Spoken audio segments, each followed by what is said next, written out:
ស្នេហ៍សំណល់បន្សល់ទុកនៅឈឺមិនស្វាងរបួសមុតចាក់ជ្រៅចង់បញ្ចប់ផ្លូវតែទៅមិនក្បត់អូនហើយមិនដេកឡើយមកនៅបន្ត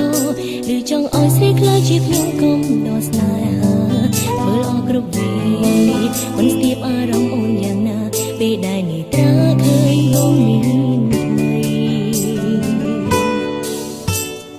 រឹតតែក្បន់បងរឹតតែស្និនក្រសោបអូកាយលងចិត្ត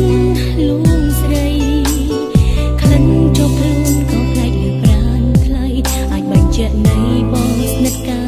យគេលមមបានហើយត្រានត្រើយបងគួរតែដឹងថាចិត្តអូនពេលนั้นកំពុងតែឈឺពេញឡើយទឹកភ្នែកប្រដេញស្រោមវាកំណត់ទឹកអបប្រានគេជប់កាយមេឈួលបាញ់ឈឺ